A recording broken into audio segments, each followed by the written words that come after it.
Jefao Radio presenta A la Redonda, temas desde todos los ángulos. A la Redonda, con el equipo de la revista Jefao.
Ya me escucho en la sala. Decía yo que buenas noches a las personas que nos ven en Facebook, YouTube. Gracias por estar con nosotros. Este es nuestro programa número 21, A la Redonda. Hoy es 3 de noviembre de 2021 y como ya es costumbre nos acompaña nuestro amigo, el ingeniero Saucedo. Buenas noches, Genaro. ¿Qué tal? Buenas noches, Francisco. ¿Cómo estás? Pues un saludo a todos nuestros ciberescuchas y pues es un placer otra vez platicar sobre un tema tan interesante, ¿no? Aquí el tema del átomo, ¿no? Algunos a lo mejor pudieran pensar como que es algo así como que pues en aquel entonces no podían manejar ese tipo de ciencias, ¿no? Básicamente yo creo que así como hemos ponderado que eran excelentes ingenieros, eran excelentes agricultores, gestionadores del agua, etcétera, pues también tenían el conocimiento de la ciencia del átomo, ¿no? Ahí de alguna manera se platicó en alguna ocasión cuando hablamos de lo que era el manejo de los metales y cómo llegaron a ser, que a nivel molecular llegaron a ser uniones entre cerámicas y metales, ¿no? Así lo describen los cronistas, donde no se veía la línea que dividía entre los metales y las cerámicas, y esto habla de un conocimiento a nivel atómico y a nivel molecular, ¿no? Entonces aquí en este caso particular, pues vamos a analizar o dar a conocer algunos detalles en torno a no solo al manejo de ese nivel de conocimiento, sino el uso de para generar energía, ¿no? Y que pudo haber llevado a armas que actualmente conocemos como de tipo nuclear.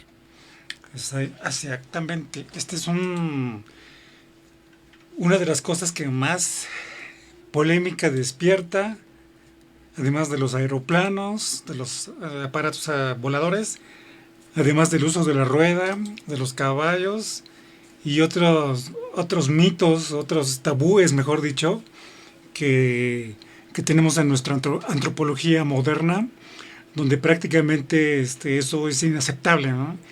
Y precisamente en el sentido del conocimiento del átomo es una más, si no es que la más importante, si quiere considerar que existió en el pasado otra humanidad, pues mucho menos imposible pensar en la existencia de un conocimiento que nuestros antiguos seguramente poseyeron, y digo seguramente por las evidencias que vamos a platicar durante el programa.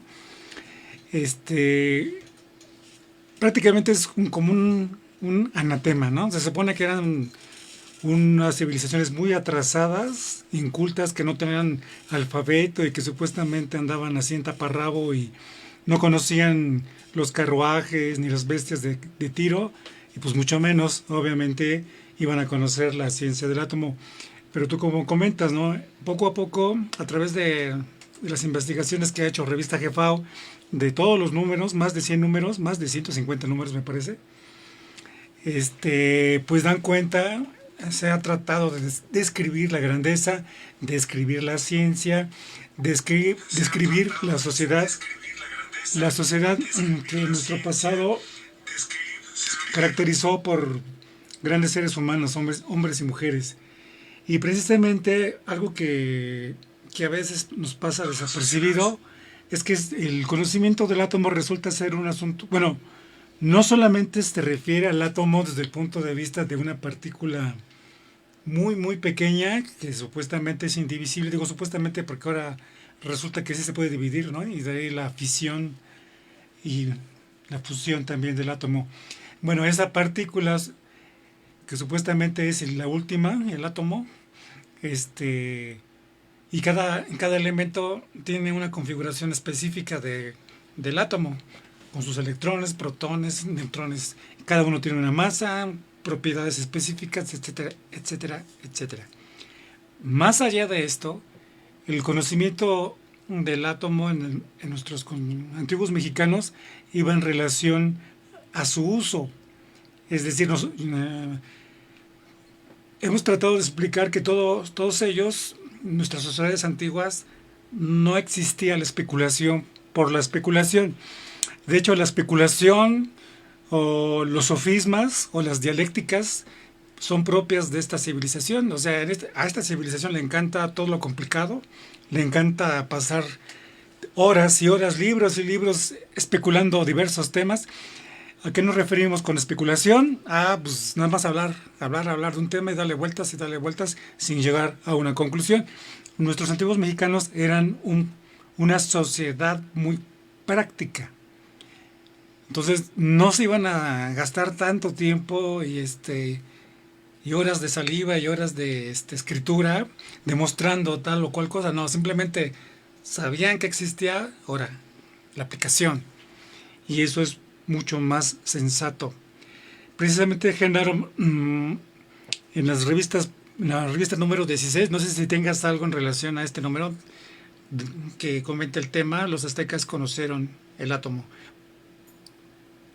Sí, sí, ahí en ese número en particular habla sobre una, como un vestigio del conocimiento del átomo a través de hacer una analogía del modelo atómico, ¿no? Que se tiene, el modelo atómico de Bohr, que en su momento se aceptó. Sabemos que hubo varios modelos atómicos, o sea, cómo se representaría el átomo. Y en este particular es sobre un plato de cerámica que está en un museo en la población de cerca de Cantona, en Puebla, que es un museo privado. Está el museo del sitio en Cantona, administrado por el INAH. Y está este museo, que es un museo de un hotel donde tiene una colección de varias cosas que encontraron en la zona. Es una colección privada, y ahí en particular tienen este plato. Si bien no existen, o sea, estuvimos investigando poder ver la imagen de este plato. No se puede encontrar en internet, hay que ir a visitar el museo para poderlo tener. Un vestigio de esto. Entonces, partiendo de ahí, el número de la revista pues habla sobre el hecho de que que ya había como un conocimiento de un modelado de la presencia de este tipo de partículas.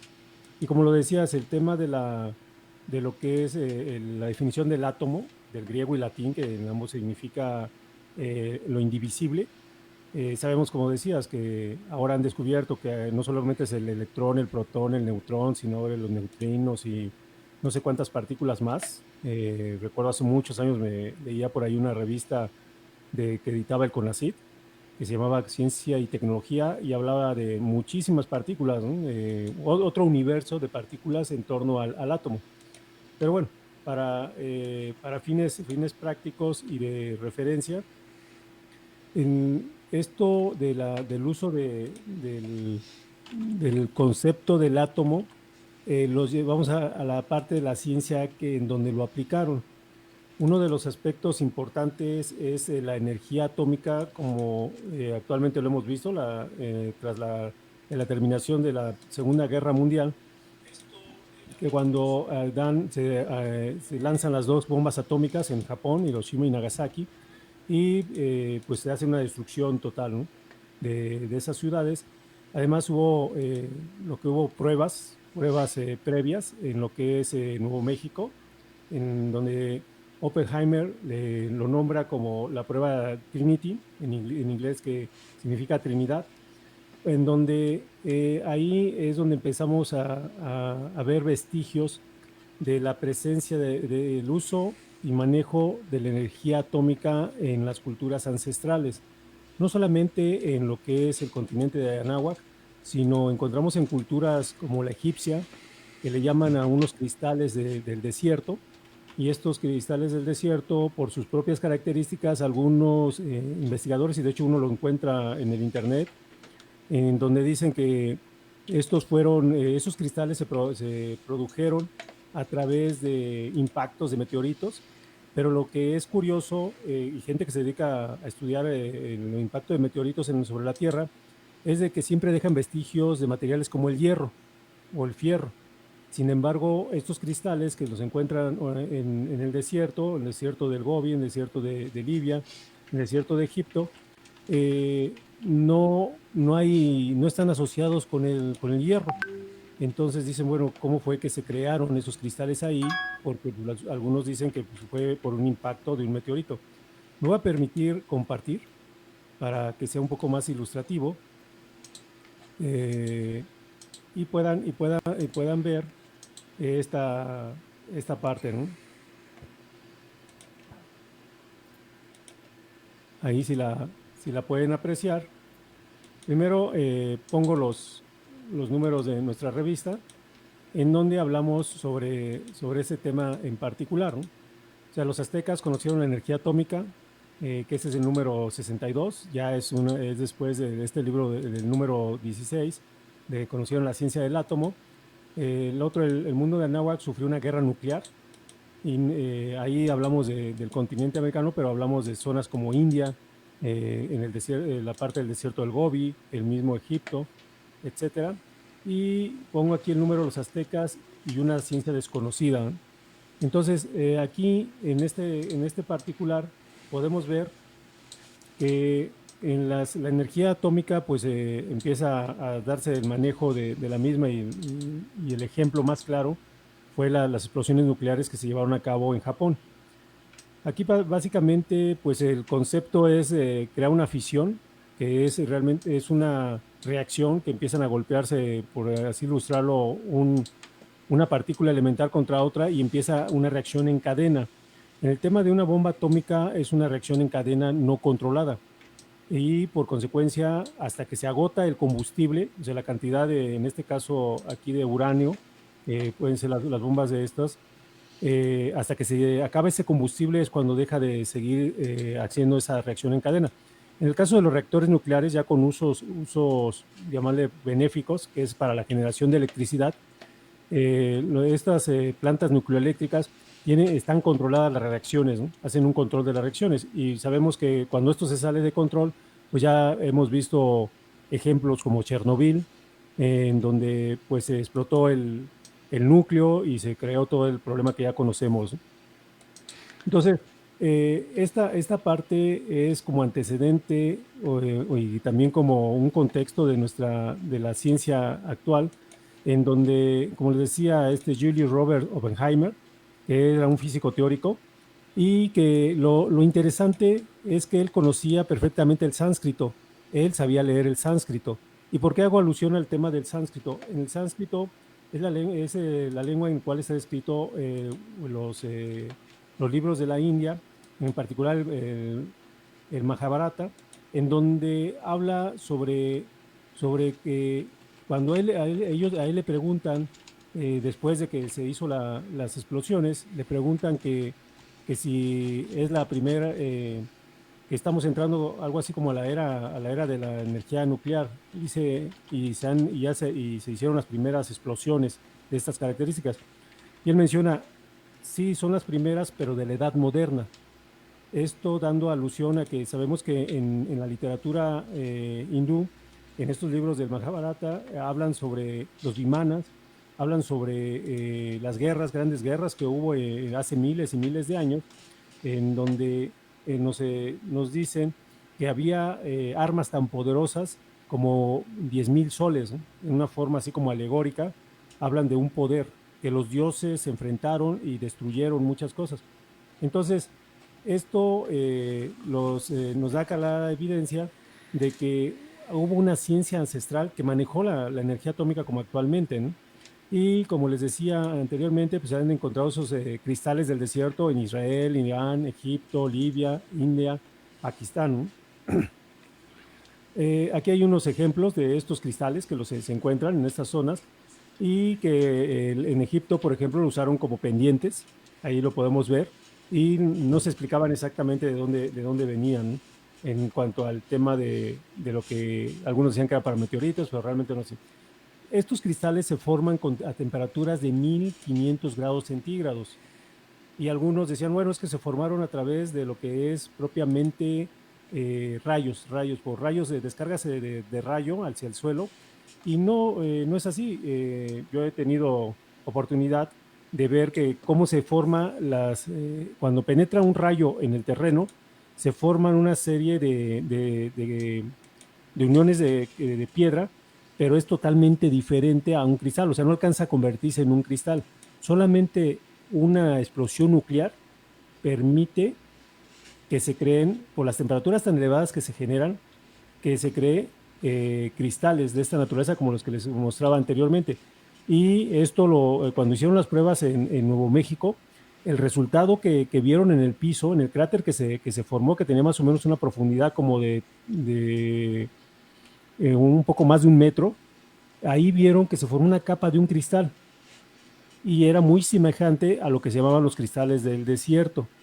Entonces, todo esto pues nos da cabida a que conocían la energía atómica, el uso de esta energía. Hay vestigios en donde han medido la radioactividad que tienen las vendas de ciertas momias en el Egipto y tiene altos contenidos de radiación. Y ya en este caso, en las ruinas de Mohenjo-Daro, esta ciudad encontraron una zona en donde había cerca de 44 esqueletos humanos, los cuales estaban vitrificados y que midieron los grados de radiación y eran 50 veces más de lo normal. Entonces esto empezaron a decir, oye, hubo algo aquí como una guerra de tipo nuclear, ¿no?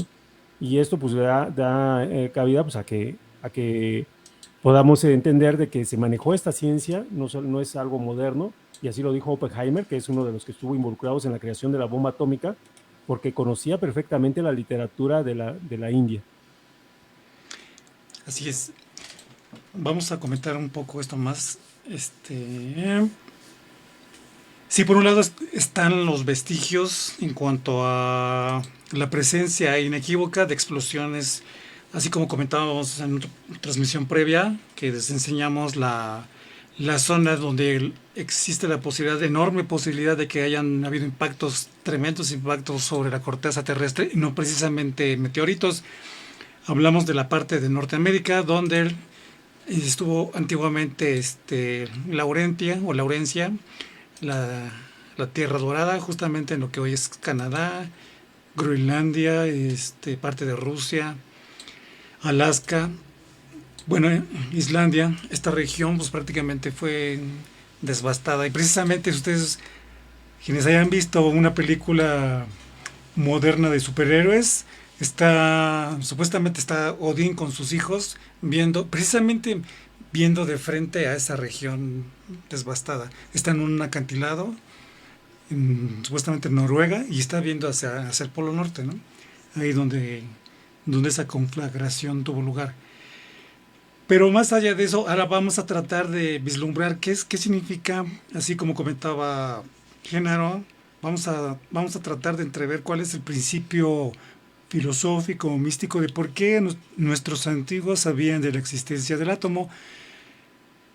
Y hemos considerado, o tenemos la consideración de que es así, debido a que la concepción del átomo es algo muy práctico, es muy de todos los días. No hay que concebirlo como algo solamente para investigadores en laboratorios muy complicados y que requieren de microscopios electrónicos o experimentos muy tremendos y complicados para saber qué es el átomo. Y entonces para esto vamos a la parte más simple. Nosotros nos enteramos justamente hace un tiempo que las bombas que explotaron por lo menos en el siglo pasado eran bombas de hidrógeno. Así. Es decir, eran bombas donde lo que estaba reaccionando eran los isótopos de hidrógeno y ¡pum! Bombas de agua, prácticamente bombas de hidrógeno. Entonces, a mí me llamó la atención porque, entonces, la persona que nos comentó este hallazgo comentó que de acuerdo con la historia de los Vedas, del Mahabharata, menciona que ese es un tipo de bombas, la que convierte en agua muchas cosas, que hay las que convierten fuego, la que convierte en roca, la que convierte en gas, muchas configuraciones diferentes de bombas atómicas, porque supuestamente la más sencilla y la que, de acuerdo con la escala del ABC, o sea, la más simple es fabricar una bomba de hidrógeno. Esa noción que efectivamente podemos encontrar, búsquenla ustedes, les va a costar trabajo, pero sí se está sobre las portentosas armas de los héroes que participaron en el Mahabharata, es la gran guerra, ¿no? Mahabharata es Barata guerra, la gran guerra. Superhéroes, dioses y semidioses que participan en esa conflagración y hacen gala de sus astras, de sus armas místicas supuestamente, pero por lo que ocurrió y por lo que comenta Genaro, muy probablemente además de armas místicas, pues deben haber sido armas de este tipo, capaces de transformar la materia. Y para darnos una idea, hay muchas películas, y eso es lo interesante. Muchas veces hemos pensado que los directores de cine, los guionistas, sí se ponen a investigar y a entrever lo que era la tecnología antigua. Hay una película también, supuestamente de ciencia ficción, donde dejan caer unas bombas y todo lo convierten en roca. O sea, dejan caer una serie de como de semillas y empiezan a explotar así en secuencia. Y conforme van explotando, va habiendo una especie de deflagración que convierte todo en roca. Nos comentan que eso ocurrió en la época terciaria. Si ustedes van de México, del Golfo de México al Pacífico, hay una zona de volcanes, valles y volcanes en agua. Pero si ustedes tienen un ojo más abierto, se van a dar cuenta que es una zona donde prácticamente es un eje. De hecho, los geólogos y geógrafos le llaman el eje neovolcánica. Bueno, pues toda esa zona está así, llena de deslaves, de formaciones, entre comillas, nuevas hace unos 300 millones de años más o menos, pero hace miles de años por lo menos, que se formaron este eje neovolcánico, ¿no? Pero imagínense qué coincidencia que esta novela de ciencia ficción nos plasma que alguna vez llegaron unos seres que así regaron en hilera unas bombas y explotaron y convirtieron todo en roca. ¿Eso qué nos enseña? A que existe la posibilidad o que esos personajes pues abrevaron de libros que es muy difícil conseguir. A lo que voy, lo más importante es que la tecnología que manejan esos libros ancestrales es inimaginable, entre ellas el conocimiento del átomo. Pero ahora regresémonos. ¿Cómo que es muy simple y sencillo la ciencia del átomo a través del hidrógeno? Vamos por partes. La palabra átomo, de acuerdo con la etimología normal, es lo que no se divide. Pero aquí nosotros vamos a emplear el significado en náhuatl. La palabra átomo tiene un sentido muy profundo en náhuatl. Significaría arena, tierra arenosa. Ustedes quedan, pues tierra arenosa, ¿y eso qué, no? Ah, bueno. Tomo o tomi significa dádiva, como regalo. Por eso tonatiu significa el don de los dioses, don del cielo, ¿no? Entonces, tona o toma o tomi es un regalo. A significa guerra, etcétera, etcétera, pero entre otras cosas, agua, el regalo del agua. ¿Qué es lo que nos regala el agua? Así sencillo, sin tanto. El agua nos regala una partícula, una molécula energética, que muchos la conocen, por ejemplo, como deuterio. Si ustedes escarban en la ciencia contemporánea, se dan cuenta que el agua pesada, el agua cargada energéticamente, en lugar de hidrógeno, tiene deuterio. Entonces es el agua pesada. Y supuestamente ese agua pesada se puede fabricar. Y se fabrica de una manera muy simple. Así como el sol, que evapora y condensa el agua. O sea, evapora, la vuelve gas, la vuelve vapor. La condensa, la vuelve a precipitar. Así sucesivamente. Y eso lo convierte con el tiempo en agua pesada. El agua pesada como tal existe en la naturaleza. El deuterio existe en la naturaleza. Pero lo más interesante es que además se da en las dunas de las playas. Ahí se encuentra la mayor cantidad. Entonces vemos cómo nuestros ancestros sabían muy bien lo que hablaban. Atlal, o sea, por ejemplo,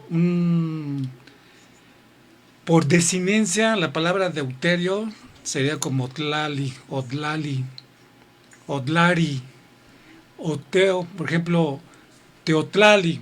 Teotlali es fíjense, el diccionario Molina, teotlali, deuterio, porque deu, la palabra deu en griego y en latín es Dios, ¿no?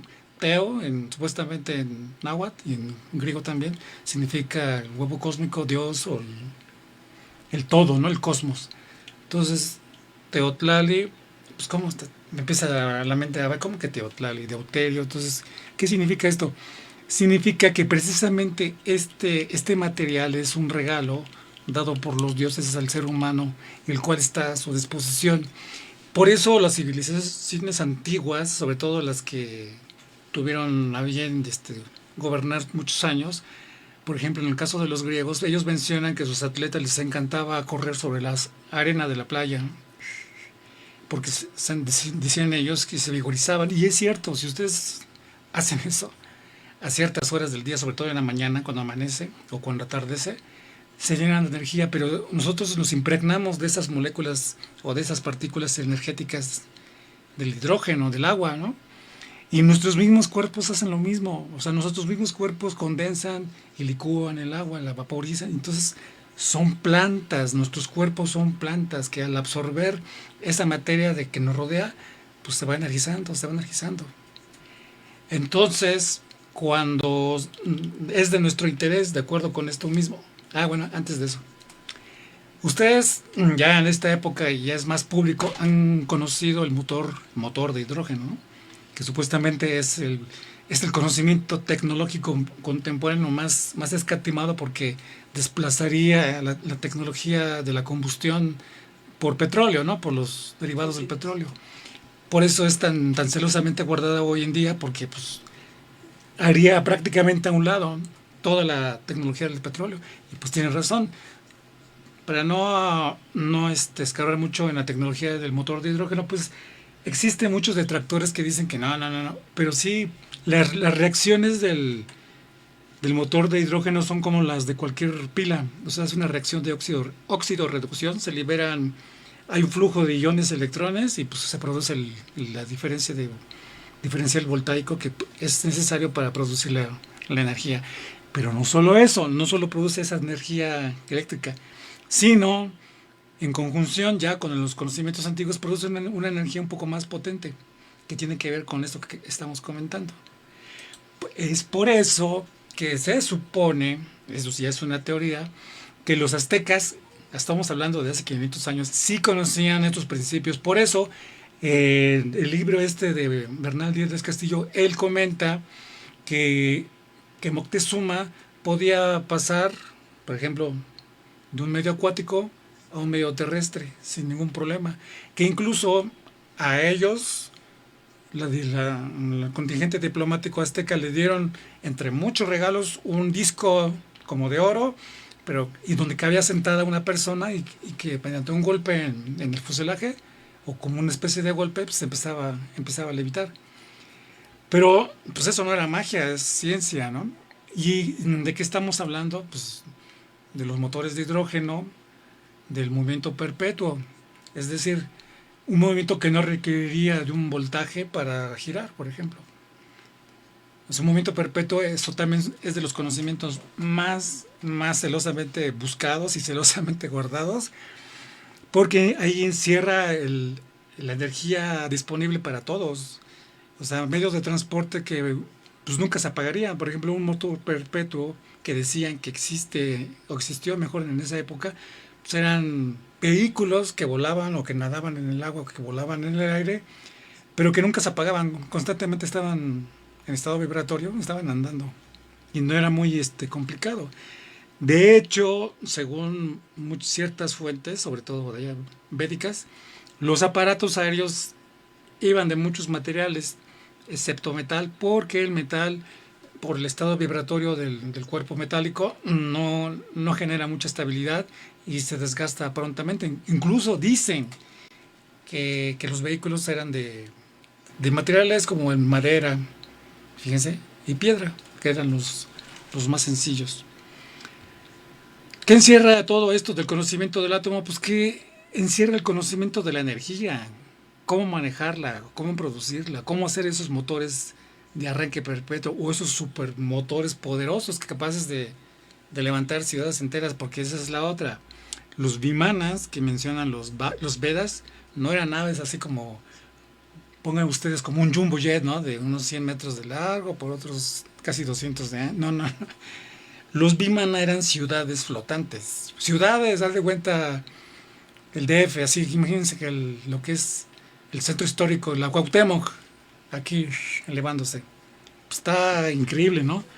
Pero sí, o sea, de acuerdo con otros antiguos, y digo antiguos en todo el mundo, eso era verdad. Bueno, en el siguiente corte les platico sobre la existencia, a lo mejor al rato lo comenta Genaro, la existencia de un reactor nuclear antiguo, antiquísimo en la actualidad. Genaro. Sí, Francisco. Ahí básicamente de las aplicaciones que mencionas de la energía, en este caso para la propulsión de vehículos, hay la NASA estuvo haciendo pruebas en uno de sus programas, ahorita les voy a mostrar, en donde empieza a usar principios que en antaño se encuentran en la literatura, ¿no? Que muchos las veces lo hacen ver como si fuera algo, a una parte como fantasiosa, ¿no? O que escribía alguien por ahí y lo imaginaba. Sin embargo, aquí lo importante es, primero voy a empezar con esto ustedes pueden apreciar una serie de figurillas mayas, que algunos lo han interpretado como trajes espaciales, en donde son, entiendo, diferentes conformaciones. A lo mejor me aventuraría a decir, depende de la atmósfera donde anduvieran, o modelos que fueron evolucionando, etcétera. ¿Esto a qué va? Bueno, pues es porque esas figurillas y no encontramos los aparatos, todo eso. Sabemos que hay materiales que son perecederos o que son de poca duración, y que por consecuencia a veces no los vamos a encontrar, ¿no? Ese ha sido siempre un argumento de los llamados antropólogos, arqueólogos, los científicos modernos. Dicen, ¿dónde están los vestigios? ¿Dónde está todo eso? Y es muy fácil, ¿no? Muy fácil hacerlo. Y lo mencionábamos en uno de los programas anteriores, en donde hablábamos sobre por qué no hacían uso del fierro. Conocían el metal, conocían el fierro, pero ustedes tomen un alambre de estos alambres que se llaman recocidos, que utilizan los albañiles para hacer sus amarres ahí para sus estructuras, para cuando van a hacer las casas, etcétera. Y déjenlo a la intemperie, déjenlo ahí en contacto con la tierra y todo eso. Y al cabo de unos 5 o 6 años ya se está deteriorando totalmente, ya casi se está integrando al medio natural. Entonces, esa parte pues también creo que suena un poco así como que irrisorio por parte de los llamados investigadores, de que quieren ver eso, ¿no? O sea, a ver, que yo lo quiero ver, porque si no, no es cierto, ¿no? Pero hay otras cosas más en las cuales dan clara evidencia de que hubo una ciencia superior. Este ejemplo que yo estoy poniendo de los temas de los trajes espaciales o una interpretación como traje espacial, de la mano al tema de lo que es las fuentes generadoras de energía. Aquí en Teotihuacán y en muchas construcciones llamadas piramidales, eh, es así como lo han hecho, se ha interpretado, han encontrado en la base de estas placas de mica.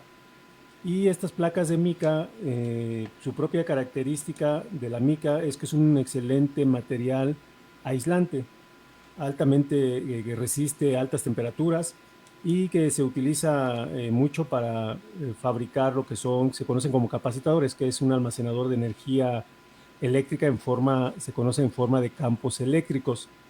Entonces, aquí en Teotihuacán en particular, encontraron esa parte de la mica, no solamente en esto, en la parte de la base, sino que alguien por ahí que conocí hace muchos años me decía que él tuvo oportunidad de entrar a la parte dentro de la construcción piramidal, o sea, no es un macizo, él dice que no era un macizo, que no es un macizo de piedra, sino que hay salones dentro de esta construcción, nada más que no lo permiten, y que él sí pudo entrar a esos salones, ¿no? Y en esos salones, ahí lo que vio que las paredes estaban cubiertas de mica. Bueno, esa parte ya hablamos de la mica. Aquí también lo interesante en cuanto a de dónde obtuvieron esa mica, pues los principales yacimientos de mica están a 4.000 kilómetros de lo que es el centro del continente. Y esto es en la Amazonia. Entonces la tuvieron que trasladar desde allá para poder instalarlos dentro de las construcciones piramidales.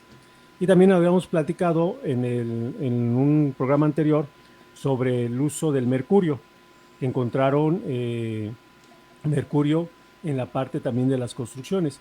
Y esto pues nos llevó a investigar, bueno, qué uso tiene el mercurio, ¿no? Y la combinación con las placas de mica. Y encontramos de que la NASA en los años 60 tuvo un programa que se llamaba CERT, que es Space Electric Propulsion Test. ¿Y qué es lo por qué, qué relación tiene con el mercurio? Ellos lo que hacen a través de campos magnéticos o electromagnéticos muy poderosos, ionizaban. Ionizar es como crear una molécula que tiene ya sea positivo o negativo, y que eso permitía hacer esa ionización, creaba una reacción tal que propulsaba a vehículos.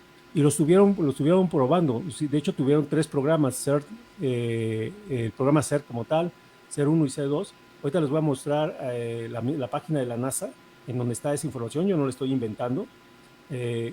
Y que actualmente usan xenón y criptón, porque según esto pues son materiales menos agresivos al medio ambiente, y que por consecuencia cayó en desuso el mercurio.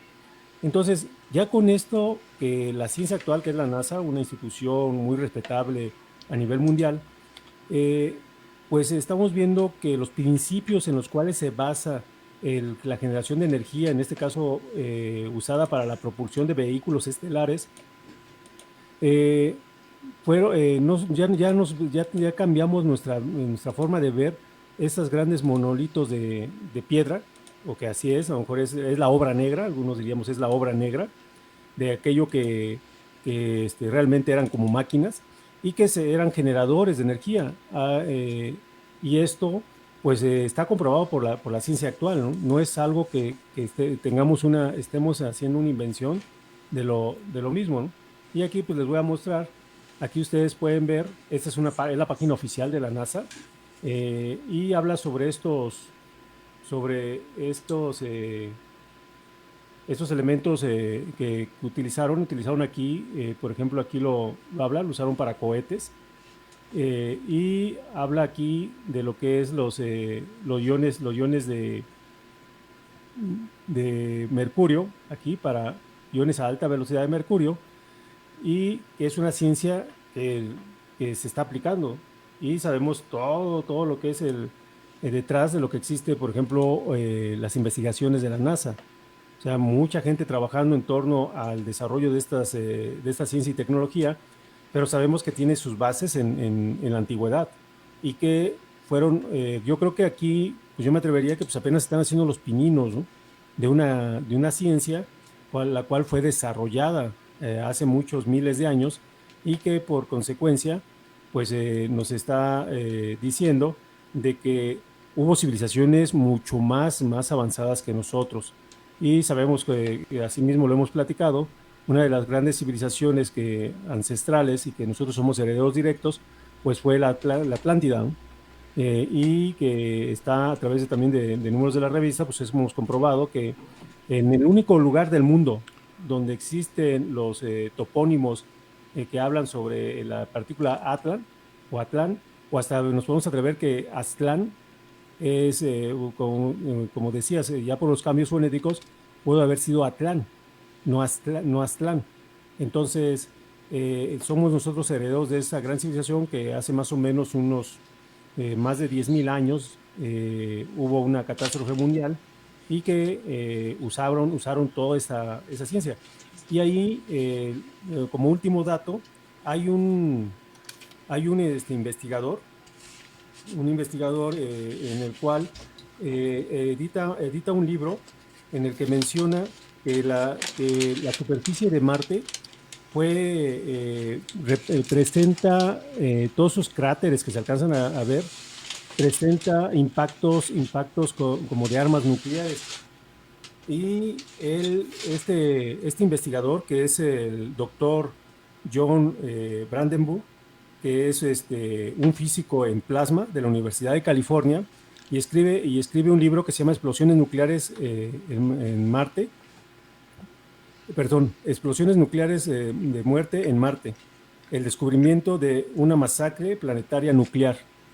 Entonces, y no estamos hablando de una persona que por ejemplo, a lo mejor nosotros somos nada más difundimos estas ciencias.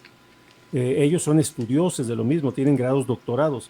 Y ellos, de acuerdo a sus estudios, han visto que hubo impactos nucleares en lo que es la superficie de Marte.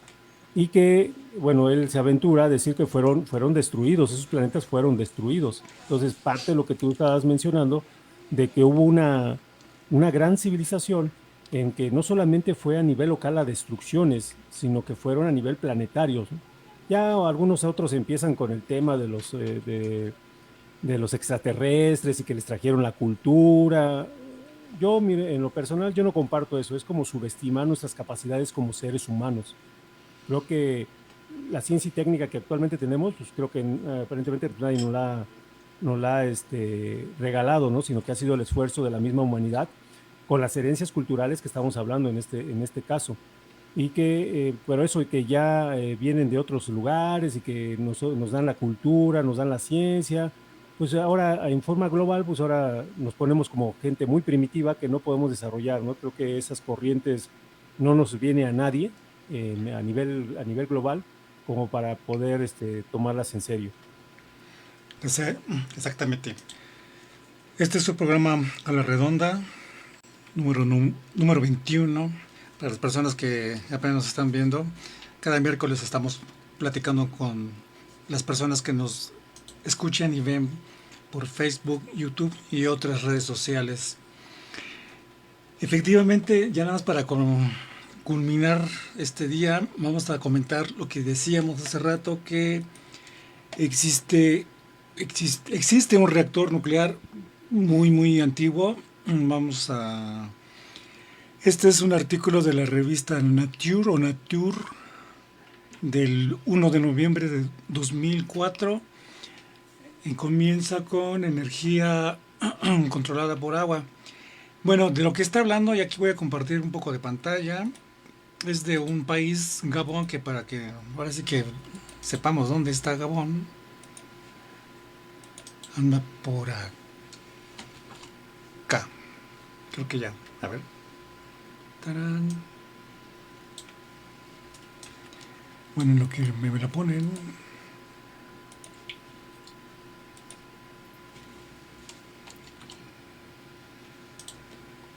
Ahí está. Ah, miren.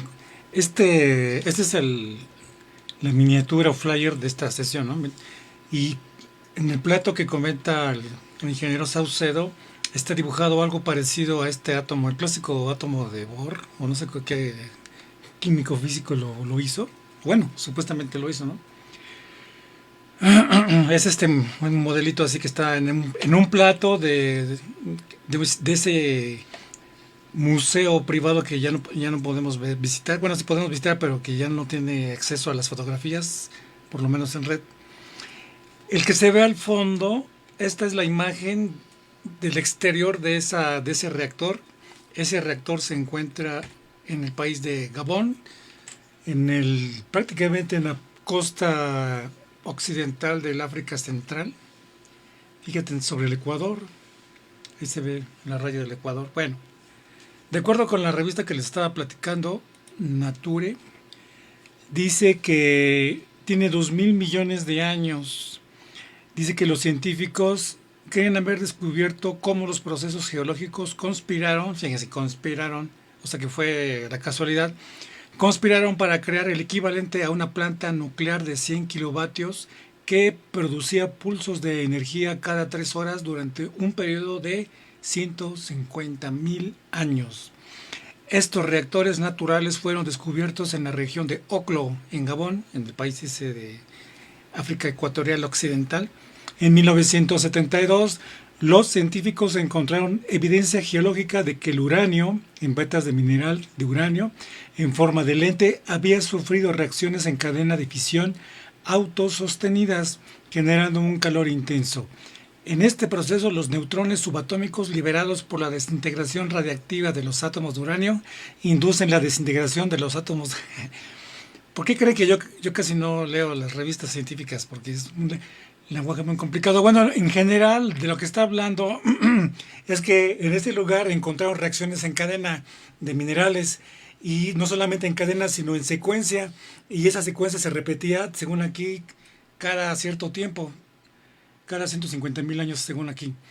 Entonces, eso es lo que quiere decir con este lenguaje medio rebuscado. 1. Reacciones en cadena. 2.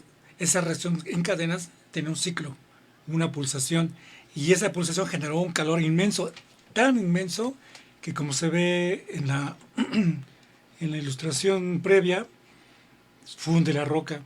Y este suceso lo marcan como un super descubrimiento, porque según ellos es la naturaleza la que conspira para que podamos nosotros ver que la energía atómica también se da en forma natural. Pero si a esto le metemos un poco de mitología, antropología e historia, sin hacer comerciales, nos daremos cuenta que es un poco lo que hemos estado platicando. Voy a volver a compartir pantalla para poner otra imagen. Y lo que hemos estado platicando es muy difícil. Ahí está. Reactor nuclear de 2.000 millones de años, descubierto en Gabón. ¿Es posible que una mina de uranio moderna de África fuera en realidad la instalación nuclear creada por alguna civilización prehistórica avanzada? Por ejemplo, este autor ya como que empieza a darnos ideas muy interesantes, porque esto es verificable. La naturaleza sí crea ciclos, sí crea patrones, pero el ser humano es la que ejecuta muchas de las veces. Hace 8 días platicábamos de que no debemos ver por ejemplo, hablaba el ingeniero Saucedo del río Amazonas, y cómo muchos autores sostienen, aseguran que ese tránsito así curvilíneo del río Amazonas, entre otros muchos ríos, no es natural, sino que es obra de una ingeniería súper avanzada con la idea de controlar todos los factores posibles. Y sí, efectivamente, sepan ustedes que los ríos con esa forma serpenteante pueden remontar cuesta arriba. Es como el caso del río Lerma. El río Lerma hay tramos que va cuesta arriba y se ve raro. Este río va para abajo o sube para arriba. Y se da por ese fenómeno. Y es que es difícil de entenderlo porque estamos muy conscientes que la ley de gravedad pues, no se puede modificar así como así. Pero hay otras leyes complementarias, como la fuerza centrífuga ocasionada por un giro. Acuérdense que en el sifón de nuestro baño, de nuestro inodoro, se genera una fuerza de torque, o sea, hay una fuerza que succiona, una fuerza que empuja y una fuerza que gira. O sea, esa fuerza que torque hace que el agua salga disparada. Y ya les hemos platicado de la existencia a nivel de ingeniería de que esas sifones lo usan para mandar agua en los sistemas de agua potable, para mandar o subir agua muy alto o mandar agua lejos. Pues esto no es la excepción. Tratándose de este asunto de la energía atómica, les llama a estos investigadores, y fíjense, estos investigadores es de la India. Esta es una página de India, se llama NDTVINTV India. Y como ellos también tienen otra visión de las cosas, ellos han publicado un montón de información sobre vestigios que ustedes no tienen idea. Hay un libro precisamente que ellos sacaron que se llama La historia prohibida de la humanidad y hablan de un montón de cosas, de aparatos, de tornillos, de cuchillos, de desarmadores, un montón de cosas. Pero tratándose de esto de la energía nuclear, fíjense, ellos dan una edad de 2.000 millones de años. Y creo que ya se nos está acabando el tiempo, si no platicamos más tiempo. Vamos a los comentarios de redes sociales. Buenas noches, señor Francisco, señor Genaro, Marta Mira Sánchez es Genaro. Sandy dice, en la pirámide, buenas noches señora Marta, en la pirámide del Sol en Teotihuacán se descubrieron micas y por tanto se habla de radioactividad. Efectivamente encontraron micas. En la Biblia se comenta que evacuaron el lugar y no voltearon hacia atrás y según al desobedecer, Sara se convirtió en estatua de sal. Sí, la esposa de Lot, ¿no? Pues sí, efectivamente tiene muchos sentidos esto porque, como les comento, algunas bombas tenían la cualidad de convertir en roca las cosas o sal. En el Parangueo también hay un cráter de sal. Ah, sí, allí en Michoacán y Guanajuato, por ahí así, hay muchos cráteres. Pati Hernán, pues las luminarias, ¿no? Claro. Las 7 luminarias. Si ustedes no, bueno, ahorita está medio peligroso, dicen, ¿no? Pero es bonito las 7 luminarias en Guanajuato. El municipio se llama Santiago, ¿no? Villa Santiago. Allá corríjame por favor, en Guanajuato, donde están los 7 luminarias. Y sí, se ve que sí fueron impactos tremendos de algo así parecido a una bomba nuclear. Hay uno donde las calabazas eran gigantes. Así es, cuando Arjuna habló con Krishna, están comentando de guerras. Sí, efectivamente, guerras, hablan de la guerra, así como las guerras de las galaxias. De hecho, dicen los que especulan bastante sobre ese. El autor es George Lucas. Tuvo que haber leído estos libros donde vienen estos sucesos porque prácticamente relata ciertos intríngulis que pasaron en aquellas épocas. Y sí, como comenta Genaro, hay datos que muestran que los reyes de Marte, los reyes de la Tierra y de otros lados tuvieron muchos problemas con otras civilizaciones y que la guerra de aquella época estuvo en grande, no nada más fue aquí en la Tierra, sino que fue prácticamente una guerra interplanetaria, tal que los dioses de las esferas siguientes tuvieron que decir, ya, cálmense. Tuvieron que amortiguar el poder de esas armas y decirles a los seres humanos, ya cálmense porque ustedes están afectando a todas las galaxias, universos y cálmense. Y sí, ya se calmaron.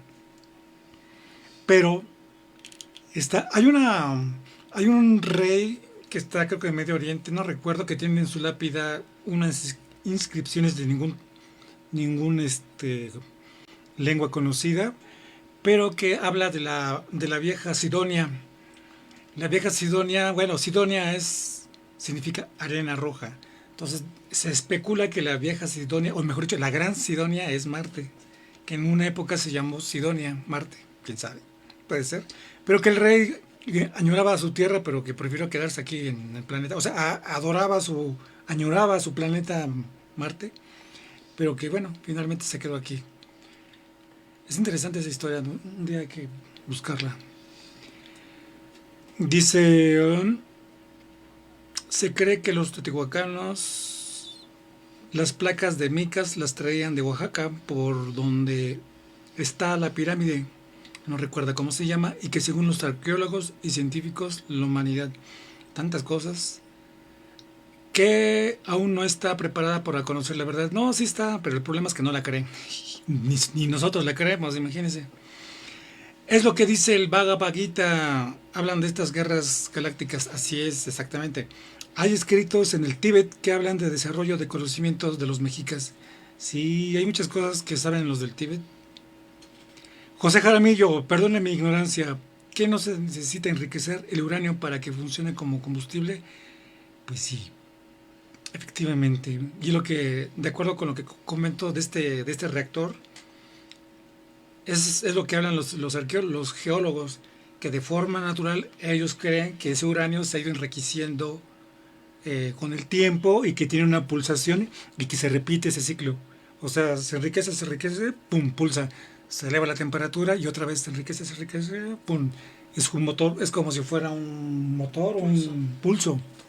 Sí, efectivamente, se tiene que, porque así solito no funciona. Y dicen que para que una bomba nuclear funcione, se tienen que sincronizar varias cosas, el detonante y la explosión, el caso que no es fácil. En un momento leeremos sus comentarios, aportes y dudas. Gracias por escuchar nuestro canal. Por otro lado tenemos en YouTube En Facebook. Leonardo González Rodríguez. Saludos a Leonardo Rodríguez González. Y Riley también lo están viendo. Riley Rackman. Claudio Ortiz. Saludos, Claudio Ortiz. Dice Leonardo González, actuar en la vida, experiencia vivencial, creadora. Cuando el hombre se supera individual y comunitariamente en el sendero de la ciencia eterna, entonces las sociedades se convierten en verdaderos paraísos. Así es, gracias Leonardo González Rodríguez. Sansei Yolotl, las civilizaciones iniciáticas, en especial Anáhuac, conocían esta tecnología natural muy antigua de cómo funciona nuestro plano. Funcionamos como energía, magnetismo y vibración, proyectada en construcciones armoniosas, con un avance de ingeniería y alta ciencia en pirámides teocallis. Así somos por dentro y todo lo que funciona por fuera. Muy interesante temas. Saludos y muchas gracias por la enseñanza. Muchas gracias a ti, Sansei Yolotl. Claudio Soto Ortiz, felicidades por dar a conocer el sustento científico de nuestras culturas ancestrales y el admirable avance y uso de la tecnología. Pues muchas gracias, Claudio Soto Ortiz. Pues si no tienen más comentarios y preguntas, pregunten. Ingeniero Saucedo, ¿nos puedes dar a conocer tus redes, las redes de Revista Jefao? Sí, claro que sí. Nos pueden escuchar en Facebook, en nuestros canales de YouTube de Radio Jefao, Revista Jefao. Pueden visitar nuestra página de internet www.revistajefao.com, así como en los podcasts en Google, Apple, Spotify. Y pues también estamos a sus órdenes en nuestras oficinas para todos aquellos que les interese, y pues también informándoles, pues por ahí ya tenemos nuestro calendario 2022 con 365 nombres en náhuatl y unos bonitos cromos que hacen alusión a grandes personajes de nuestra historia, así como conceptos filosóficos, religiosos de nuestra cultura, y pues para que pregunten por ellos y tengan un bonito regalo para este fin de año y para inicio del próximo. Así es, muchas gracias. Si tienen más preguntas, no duden en dejar sus comentarios en YouTube, en Facebook o en la página de Revista Jefao. Pueden también hacer algún comentario, ya sea suscribiéndose a su página, suscribiéndose a nuestros canales, dando like, activando las campanitas, porque muchos nos ayudarían activando las campanas cuando salen nuevos videos. Pues tenemos muchas actividades a lo largo de las semanas, de cada semana, y pues pues los hacemos con mucho gusto para todos ustedes.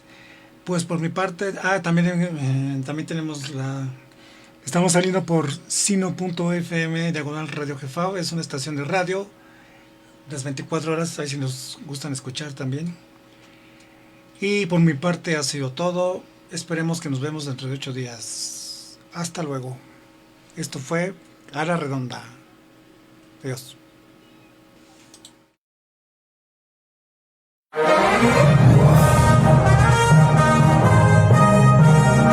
Jefao Radio presenta A la Redonda, temas desde todos los ángulos. A la Redonda, con el equipo de la revista Jefao.